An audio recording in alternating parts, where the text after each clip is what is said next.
하나님 말씀 마태복음 14장 22절에서 36절, 마태복음 14장 22절에서 36절 교독하겠습니다.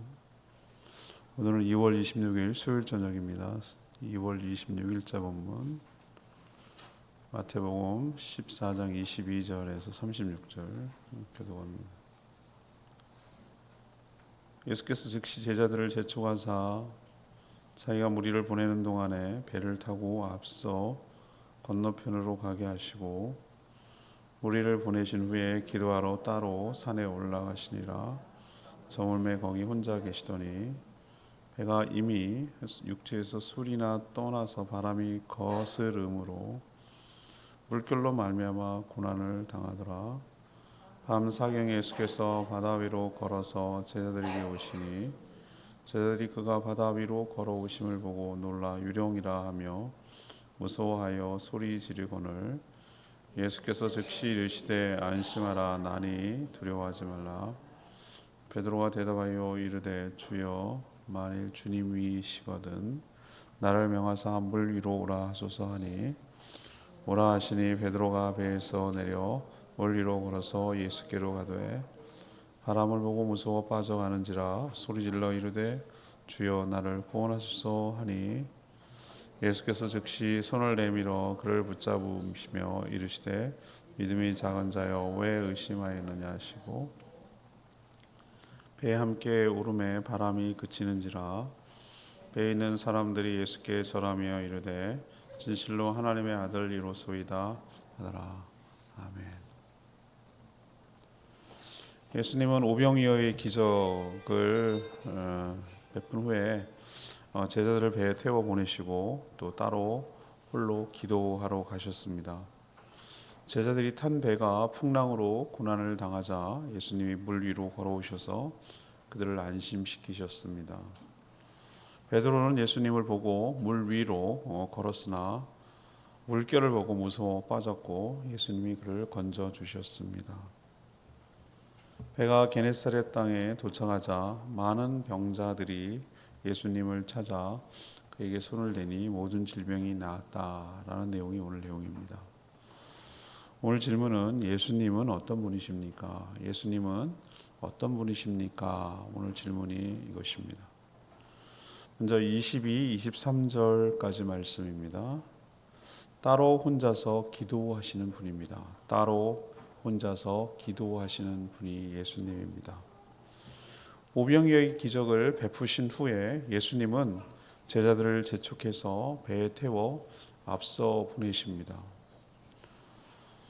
자신은 홀로 남아 무리를 보내십니다. 우리 생각에 제자들과 함께 여러 사람들을 해산하면 사람도 많으니까 더 좋지 않겠습니까? 그죠? 혼자서 다 내보내는 거는 더 힘들잖아요. 근데 예수님께서 이 사이에 그럴 만한 이유가 있었음을 우리는 깨닫습니다. 이 오병이어 기적을 통해서 무리가 이 먹고 사는 문제, 그때는 먹고 사는 문제가 심각한 문제였거든요. 먹고 사는 문제, 이 문제가 해결이 되자 예수님을 왕으로 옹립해서 세우려고 했습니다. 예수님을 왕으로 인정해서가 아니라 예수님 왕 세워놓고 먹고 사는 문제를 해결하려고, 그래서 왕으로 막 세우려고 옹립했어요. 이런 분위기, 막 여러 사람들이 그렇게 하니까 남자만 5,000명이었으니까 얼마나 많은 사람이 있겠어요. 제자들이 이런 분위기에 휩쓸릴까 봐 거기에 편승해서 예수님을 왕으로 막 추대하고, 왕으로 세우면 자신들은 좋으니까 한 자리 하는 것 같고 자기들도 바라는 바고, 그거를 염려한 거예요. 지금 때가 아니거든요. 또 예수님의 왕이 되시면 이런 식으로 되는 게 아니거든요. 인기 끌고 능력 보여가지고 많은 사람들이 자기의 편을 끌어들여서 이렇게 왕이 되는 게 아니거든요. 죄와 사망을 굴복시키고 어둠의 세력을 물리쳐서 하나님으로부터 왕권을 위임받고 왕으로 등극하는 것인데, 그게 아니라 이 인간적인 방법으로 이런 휩쓸려서 되는 것을 분리시켜야 될 필요성을 느꼈던 거죠. 무리들보다 더 걱정된 게 누구라고요? 제자들이 걱정된 거예요. 제자들이 오해할까 봐. 그래서 제자부터 빨리 배를 태워서 떠나보내고 분리시켰던 것이죠. 예수님이 왕이신 것은 맞아요. 그렇지만 그들이 생각하는 왕은 아니었어요. 그런데 더 여러분 더 신경 쓰인 게 뭔지 아세요? 본인도 이런 분위기에 휩쓸릴까 염려한 거예요. 그래서 홀로 남은 이유가 더 중요한 이유가 있는데 빨리 무리와 제자들을 분리시키고 혼자 따로 어디로 가셨습니까? 산에 올라가셨어요. 산에 올라가서 어디 했습니까? 기도하러 가셨죠. 예수님은 세례요한이 죽었다는 소리를 들었을 때도 또 지금 무리가 왕으로 옹립하려고 할 때도 이것을 자신은 위기로 보신 거예요. 이게 어려움이라고 보신 거예요. 이게 진짜 위기라고 보신 거예요. 우리 생각에는 그게 더 찬스인 것 같은데 예수님은 그걸 위기라고 보신 거예요. 이렇게 우리랑 생각이 달라요. 그래서 이때 본인조차도 이런 분위기와 군중 심리에 휩쓸려서 하나님이 이 땅에 보내신 하나님의 사명을 그르칠까 염려하신 거예요. 그래서 기도를 통해서 하나님께 엎드리고 기도를 통해서 자기가 누구인지 자기 정체성 그리고 내가 이 땅에 왜 왔는지 자기 사명 이것을 재차 재확인해서 그런 분위기에 휩쓸리지 않고 중심을 잡으려고 노력하신 것이죠. 이게 기도하는 이유예요. 우리가 기도하는 목적을 초신자 때는 다 그렇죠. 어린아이들은 뭘 달라고 필요하니까 달라고 하는 거죠. 뭐 나이도 제가 뭐 밥도 먹고 왔고 여기 와서 라면도 뺏어 먹고 그런데도 뭐가 아쉽겠어요. 근데 또 사탕 달라고 그러잖아요. 사탕 그게 뭘 말하는 거죠? 얘가 막 여기 굶주려 가지고 막 당 떨어져 가지고 막 그러는 건가요? 아니죠. 그런 걸 통해서 뭐 하는 거예요? 나랑 관계를 나는 요구하면 이렇게 주는 분이지요. 나는 그런 사랑받는 자지요. 그걸 확인하고 즐거움을 그 관계 속에서 누리는 사랑받음을 즐기려고 하는 거잖아요, 그죠? 근데 기도가 그것만은 아니거든요. 점점 기도가 깊어지면 어디까지 나가야 됩니까? 전 보니까 제일 힘든 기도가 뭐냐면 나를 꺾을 때 힘들던데요. 나를 꺾을 때 정말 저 사람은 정말 아니야. 근데 하나님은 그러래요. 그럴 때 정말 그게 막 뒤틀리듯이 힘들고 어렵고 거기에 굴복하고 뜻에 복종하는 것이 되게 어려워요. 그게 몸부림치는 것 같더라고요. 나는 그러고 싶지 않아. 난 자존심 세우고 싶어. 난 내 기분대로 하고 싶어. 내 생각이 오는 대로 하고 싶어. 근데 그게 아니라고 하니까 그 뜻에 날 맞추려고 하니까 얼마나 나를 복대기 치고 나를 막 그 굴복시키는 게 어렵겠어요. 그게 저는 어렵던데요. 근데 예수님은 뭐예요? 흔들리는 거예요. 흔들리는 본인도. 예수님이 어떻게 흔들려요? 말도 안 되는 소리 하고 있지. 전 그렇게 생각 안 합니다. 예수님이 이거 말고 겟세마네 기도에서 이 잔을 내게서 옮기십시오라고 말하잖아요. 본인도 이 고난이 어떤 것인지 알고 그렇게 피하고 싶은 거예요. 저는 그래서 오히려 더 예수님의 고난이 가치가 있다고 생각하는 거예요. 그까짓 거 한번 죽어줄게. 이렇게 쉽게 생각했다면 저는 오히려 더 그게 어려운 줄 아는 거예요. 근데 가야만 하는 길이에요. 그런데 그걸 굴복하는 거예요. 거길 자기를 꺾는 거예요. 그렇기 때문에 어렵고 몸부림치고 땀방울이 핏방울이 되는 거예요. 전 이것도 왜 위기라고 봤습니까? 사람들이 와 모여가지고 막 왕으로 세우고 뭐 으쌰으쌰 이거 하는 날 금방 될 것 같거든요. 그렇게 되면 일이 그르치는 거예요. 십자가를 져야 되거든요. 그 길로 가야 되는데 이게 방해가 돼요. 오히려 하나님 보내신 것에 방해가 되는. 내가 뭐 대단한 내가 이러려고 하나 이거 우쭐거릴 수도 있고 자기가. 그래서 그것을 꺾으려고 홀로 따로 기도하러 가셨다는 것에 우리는 굉장한 도전을 받아야 돼요. 위기는 힘들 때 오지 않아요. 힘들 땐 당연히 엎드리고 바짝 엎드리고 의지하고 하나님 그래요. 진짜 위기는 언제 오는가 보면은 붕붕 뜰 때, 뭔가 된다 싶을 때, 뭔가 착착 풀릴 때 뭐 그때가 진짜 위기인 것 같아요. 제 생각에는. 그때는 사람들이 대체적으로 기도를 안 해요. 힘들고 어려울 때는 바짝 엎드려갖고 막 기도해요. 하나님 살려달라고 그러고 막 그러는데, 잘 나갈 때, 뭔가 일이 착착 풀어지는 것 같을 때, 뭔가 자기를 우쭈우쭈 세워지는 것 같을 때, 이럴 때가 진짜 위기거든요. 팍 넘어, 선줄로 아는 자는 넘어질까 조심하라. 이때가 기도할 때예요. 기도하지 않으면 우리는 상황에 휩쓸리는 연약한 존재들이에요.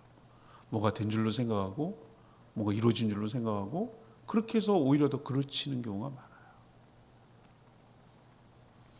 우리가 예수님처럼 기도해야 내가 가야 할 길, 그리고 내가 해야 할 일을 헷갈리지 않고 분명하게 인식하고, 그 길을, 바른 길을, 십자가의 길을, 주님이 가셨던 그 길을 우리도 걸어가게 될 줄 믿습니다.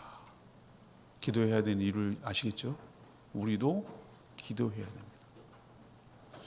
두 번째, 예수님은 어떤 분이신가? 23절에서 33절, 24절에서 33절까지 말씀. 두려운 자를 안심시키는 분입니다. 두려운 자를 안심시키는 분. 제자들이 먼저 탄 배가 있죠. 바람, 물결 때문에 어려움을 겪었다고 오늘 표현하고 있어요. 근데 저는 이 표현이 굉장히 참 마음에 와닿는데, 다른 성경에 보면 이것을 예수님이 기도하시면서 이 모든 상황을 산에서 지켜보고 계셨어요. 같은 부문을. 이건 마가복음, 요한복음 다 나오거든요. 지켜보셨다고요. 우리는 오해할 때가 있어요.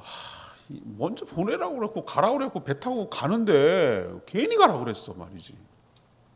우리만 고생해. 뭐 이런 식으로 오해한단 말이죠. 하나 예수님 안 보내고 나만 우리만 개고생시키는 것 같고 뭐 이런 느낌이 드는데, 여러분 다 그만한 이유가 있고, 주님은 우리의 상황을 다 지켜보고 계신 줄 믿습니다. 다 지켜보고 있다고. 산 위에서 그 상황을 지켜보고 있다고. 밤 사경, 그 당시 시계의 개념으로는 우리처럼 클리어하게 분로 세분화되지 않았어요. 그래서 사경 그러면 새벽 3시에서 6시 사이, 완전 새벽, 완전 한밤중도 아니고 3시면 6시면 아주 그냥 힘든 시간이잖아요. 그때. 이때 예수님은 물 위로 걸어오셔서 제자들이 탄 배로 오셨습니다. 제자들은 너무 놀라서 유령인 줄 알고 무서워서 소리 질렀어요. 안 그렇겠어요, 여러분들? 이게 말이 되는 소리예요? 사람 형체를 가진 자가 물 위로 오는 거예요. 점점 다가오면은 그걸 어떻게 사람이라고 생각하겠어요? 저라도 막 난리 났을 거예요, 진짜. 얼마나 무섭겠어요. 바람은 불지, 물결은 지는데 사람 같은 사람이 사람 모양으로 오는 거예요. 그럼 얼마나 무섭겠어요. 근데 예수님 뭐라고 그랬어요? 자신이 나니 안심하라. 나니 두려워하지 말고 뭐하라? 안심하라 라고 안심시켰어요. 이때 또 베드로 또 나섭니다. 또 난 베드로가 이런 점이 정말 인간적이고 좋아요.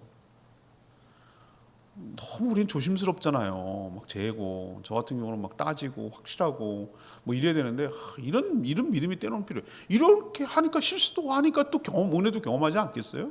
너무 그냥 타진해가고, 저는 성격이 그렇거든요. 아주 확실하고 따지고 정확하고 분명하고 이래야지 뭘 이렇게 추진하지. 그냥 일단 해보지 뭐 이런 걸 제가 잘 못하거든요.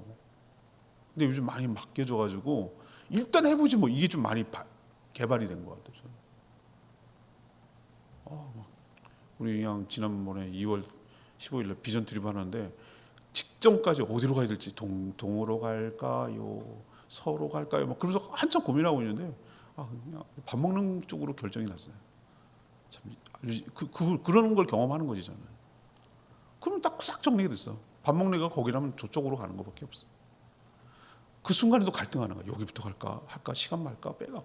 근데 또 닥치면 또 그 다음이 나오고, 닥치면 또 그 다음이 나오고 그러더라고. 뭐 안 되는 건 없잖아요. 어차피 하루를 보내는 건데 뭘 어딜 가면 어떻고 어딜 가면 또 아니고 어때? 또 다음에 가면 되지 뭐. 이런 내가 참 내 성격이 개조되는 것 같아. 이러지 못하는 사람인데. 나는 베드로 참 좋다고 생각해요.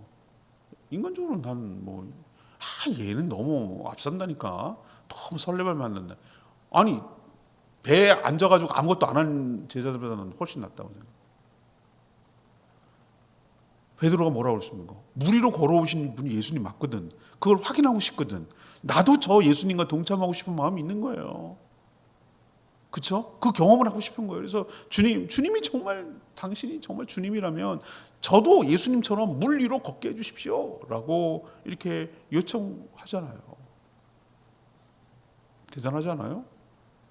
너는 물 위로 걸어봤냐? 난 물 위로 걸어봤다. 베드로니까 걸어봤잖아요. 처음엔 걸었잖아요. 걸었습니다. 예수님처럼 걸었어요. 오라고 그랬어요. 그런데 뭘 봤습니까? 바람을 보고 무서워 물에 빠졌다고 그랬어요. 처음엔 어딜 봤겠습니까? 예수님을 봤습니다. 근데 이게 말이 돼? 자기가 생각해도 말이 안 되거든. 그러니까 어딜 봤습니까? 바람을 봤습니다. 그러니까 물에 빠져들기 시작합니다. 여러분 외줄타기 하는 우리나라 하는 부채 해가지고 이렇게 외줄타기 하는 거 보셨어요? 다 위에서 막 올라뛰고 야 정말 대단하지 않아요?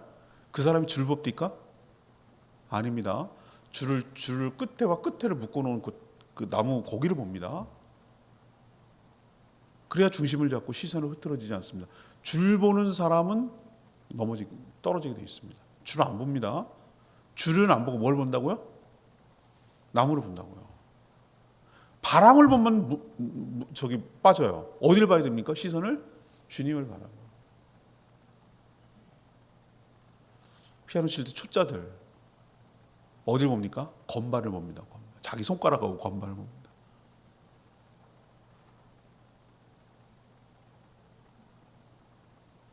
그다음에 그 다음 단계는 뭘 봅니까? 악보를 뚫어지게 봅니다. 악보를 뚫어지게. 그 다음에 세 번째 단계는 뭔지 아십니까? 청중을 봅니다. 청중의 그 호응을 어떻게 끌어와야 되고 어떻게 멈추고 빠르게 하고 늦게 하고 어디서 강조를 하고 어디서 반복을 하고 청중을 호흡을 같이 하는 거죠.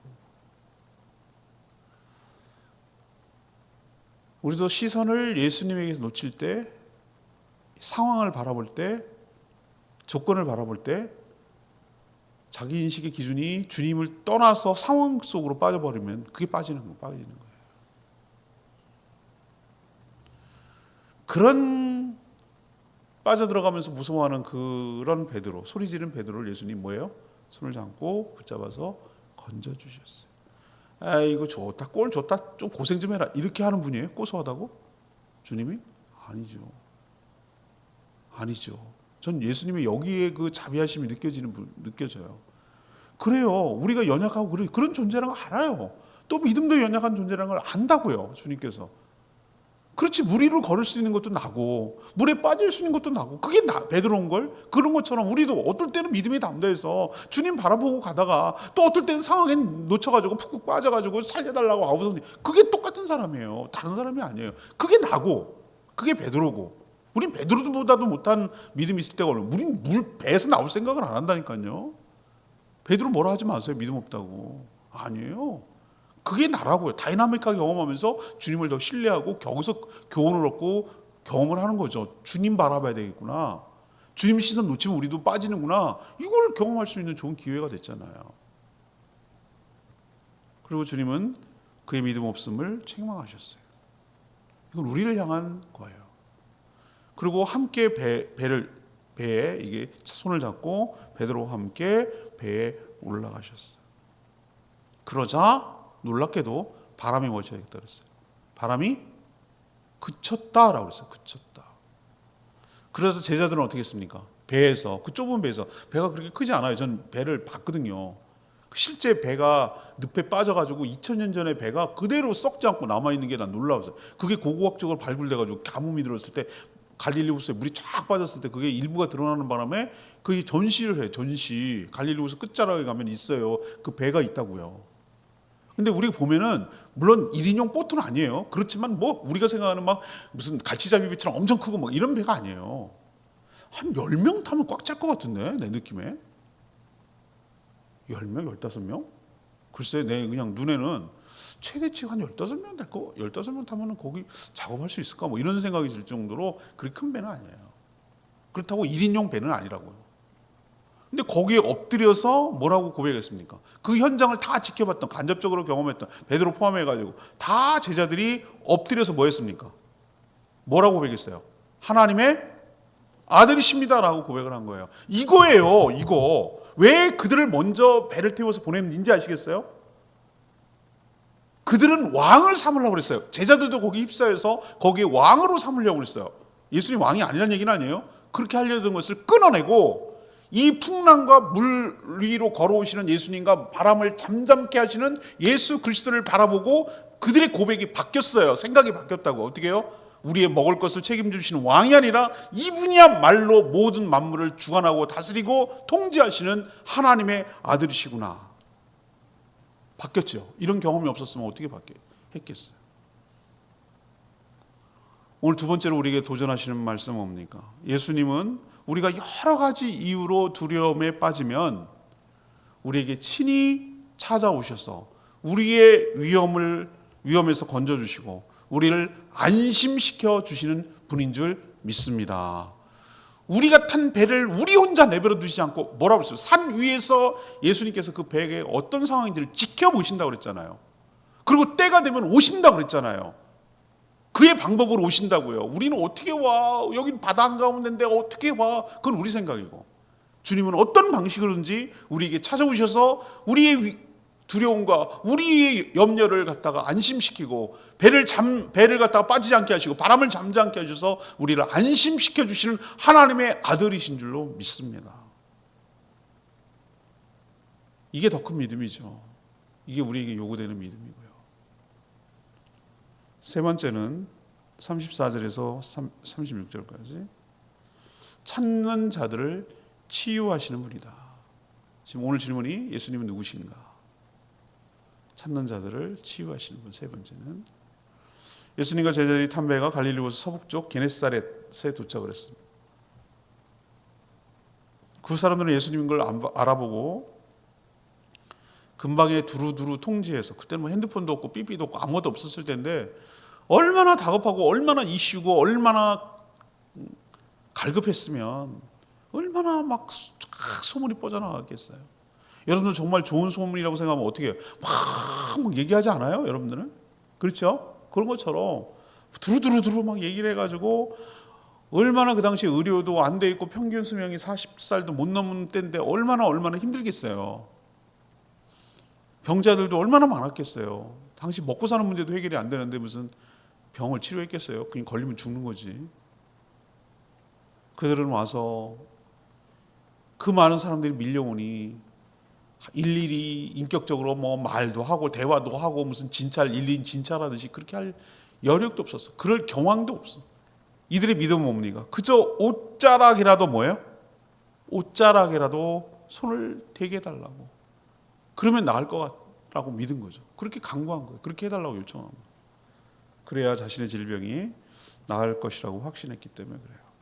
예수님이 허락하자 예수님께 손을 대는 모든 병자는 다 나음을 입었다.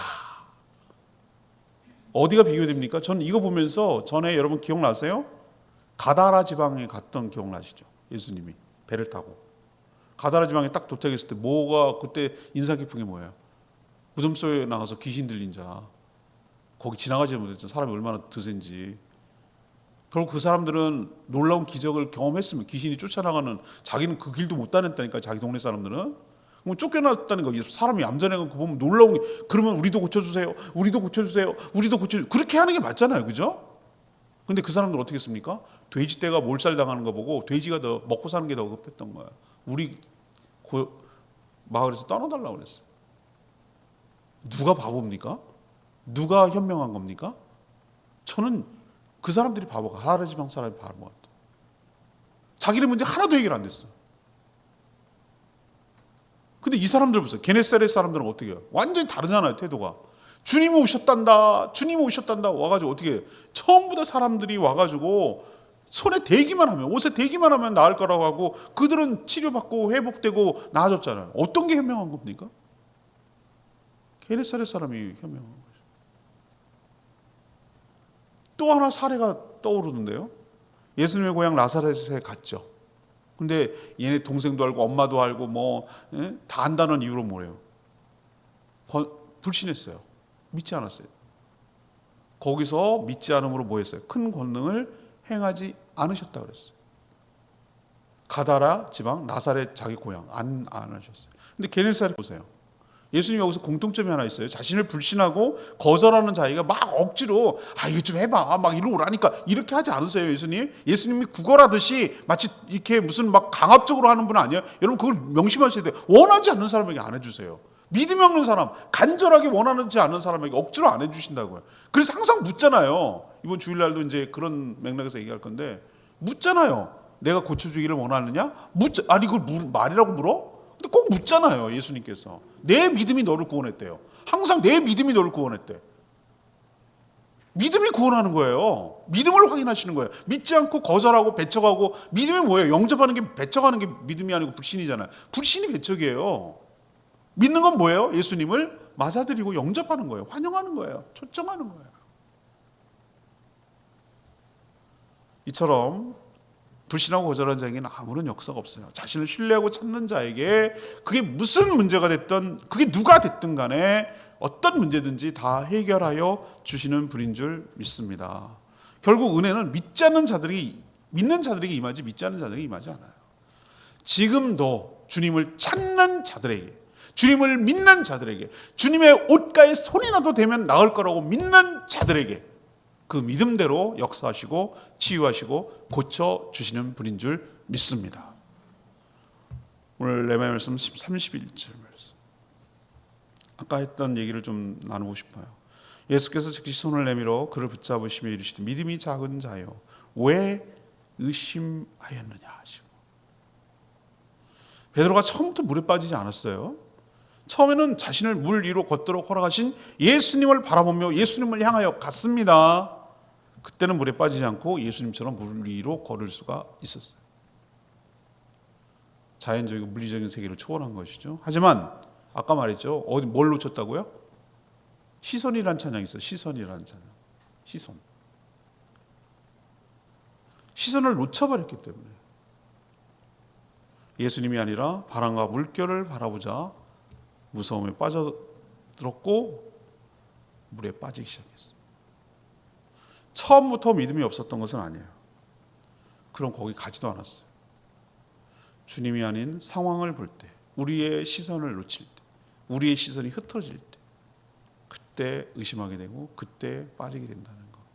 여러분 기억하시고 시선을 주님께 고정하고 주님을 바라보고 가면은 그 다음은 문제가 되지 않습니다. 이렇게 살아가는 저와 여러분 되기를 원합니다. 제가 피아노 얘기했죠? 하수들은 어딜 본다고? 손가락하고 건반 본다고. 이게 1:1로 만나면 하수들. 고수들은 어디 본다고요? 중간은 악보를 보고, 고수는 악보를 넘어서서 이렇게 여기 있어도 괜찮아요, 여러분. 내가 분명히 전치이기 때문에 알아요. 괜찮아요. 느낌으로 알아요. 느낌. 안 봐도 돼요, 금방. 그 벌림과 그 느낌과 그 소리가 그 다음이 있기 때문에 그 금방 알아줄 수 있어요. 그건 문제가 안 돼요. 시선을 어디 봐야 돼요? 오히려 어디를 봐야 됩니까? 청중과 호흡을 하는 걸 봐야 돼요. 그럴 때 이게 빠지들지 않아요. 청중은 못 따라가고 청중은 더 빨리 하고 싶고 청중은 더 느리게 하고 싶고 근데 그걸 놓치는 게 하수예요. 같이 호흡하기 위해서는 청중을 보면서 하는 거죠. 비유가 적절한지 모르지만 우리도 상황을 보면 안 되고 시선을 주님께 돌릴 때 빠지지 않고 걷게 되는 놀라운 역사를 경험하게 될 줄 믿습니다.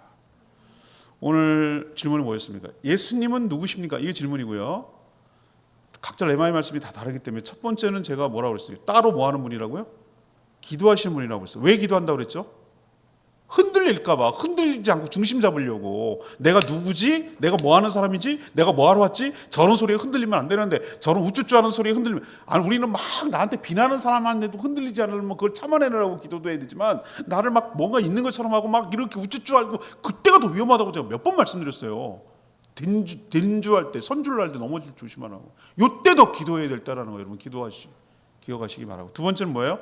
두려운 자를 찾아오셔서 안심시켜 주시는 분인 줄 믿습니다. 바람과 물결을 잠잠케 하시는 분인 줄로 믿습니다. 예수님이 하나님의 아들이신 것을 분명하게 보여주는 줄로 믿습니다. 그분은 상황을 정리할 뿐만 아니라 우리에게 안심을 주고 평강을 주는 분인 줄로 믿습니다.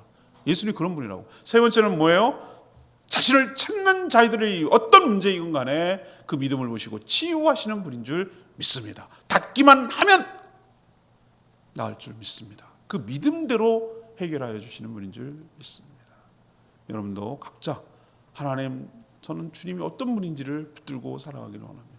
주님이 역사하여 주시옵소서. 간구하고 기도하는 이 시간 되기를 원합니다. 260장 찬양집 260장 부르고 기도하겠습니다. 주품에 품으소서. 가사 보세요. 거친 파도, 거기서부터 부를까요? 거친 파도 날 향해 와도 주와 함께 날아오르리.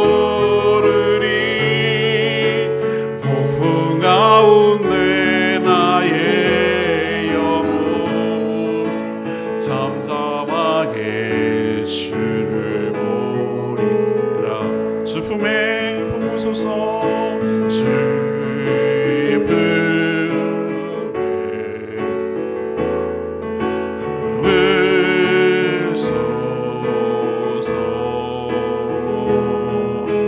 능력의 발로 덮으소서. 거친 파도 날 향해 와도 주와 함께 날아오르리. 폭풍 가운데 나의 영혼 잠잠하게 주를 보리라. 주님 안에, 주님 안에 나고가리. 주는 나 잠잠히 묻네. 거친 파도 날 향해 와도 주와 함께 날아오르리. 폭풍 가운데 나의 영혼 잠잠하게 주를 보리라. 오늘 말씀 듣고 각자에게 주시는 말씀이 다 다를 거예요. 나에게 예수님 어떤 분인가? 예수님이 어떤 점을 우리가 본받아야 될 것인가? 위기가 언제가 위기인가? 내 정체성이 흔들리고 내가 할 사명을 놓쳐버리는 순간이 그게 진짜 위기거든요. 기도해야 중심을 잡고 오뚜기처럼 다시 자리 잡는 거예요. 제자리에 서는 거예요. 제자리로 가는 거예요. 그게 아니면은 내가 놓쳐요. 내가 뭐 해야 되는지 모르고 상황과 환경에 휩쓸려서 나도 모르게 떠내려가 버려요. 기도해야 되는 이유가 여기 있어요. 내 자리를 지키는 것, 내 자리를 떠나지 않는 것, 내가 할 일을 놓치지 않는 것. 주님이 어떤 분입니까? 주님이 내 배에 올라야 바람과 바다가 잠잠해지고 우리에게 평강을 주시는 분인 줄 믿습니다. 누가 감히 내 인생에 이렇게 말할 수 있는 분 누구? 예수님밖에 더 있습니까? 나야, 나다. 안심하라, 나다. 두려워하지 마라. 그렇게 말할 수 있는 분은 오직 예수 그리스도 뿐인 줄 믿습니다. 얼마나 두렵고 힘든 일이 우리 가운데 있을지 몰라도 걱정 마세요. 나다, 나야. 두려워하지 마라, 안심하라. 바람과 바다를 잠잠케 하시는 주님, 시선을 놓치지 않게 하여 주시고 주님 바라보고 걸어가게 하여 주시옵소서. 실족하지 않게 하여 주시고 가게 하여 주시고, 주님 옷에 손을 대기만 하면 나을 줄로 믿습니다. 주님 나을 줄로 믿습니다. 주님 배척하지 않겠습니다. 주님 우리 내 맘에 내 고향에 오신 것, 내 마을에 오시고 환영합니다. 주님, 주님을 붙듭니다. 주님을 의지합니다. 주님 손에 닿습니다. 내 문제를 해결하여 주실 줄 믿습니다. 이 마음으로 주님을 대하게 해달라고 주여 외치며 기도하겠습니다. 주여 하나님, 주의 품에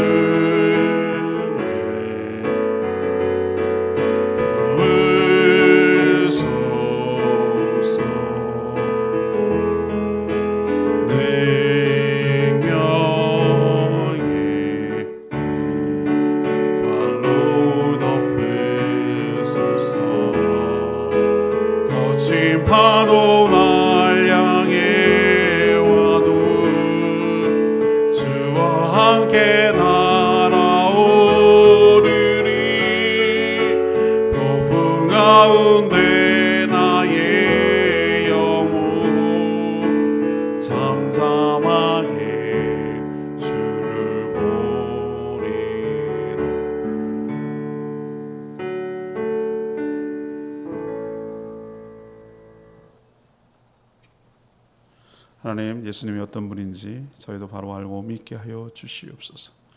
저희도 예수님처럼 분위기와 상황이 휘둘리지 않도록 따로 홀로 기도에 집중하며 힘쓰게 하여 주시옵소서. 기도를 통해 자신의 정체성과 자신이 해야 될 사명을 잊지 않고 살아가게 하여 주시옵소서. 저희도 닥쳐오는 바람과 물결 때문에 두렵고 무서울 때가 많습니다. 그렇지만 우리를 지켜보고 계셨고 버려두지 아니하시고 친히 오셔서 건져주시며 내가 탄 배에 올라오셔서 우리를 안심시키고 평강을 주실 줄로 믿습니다.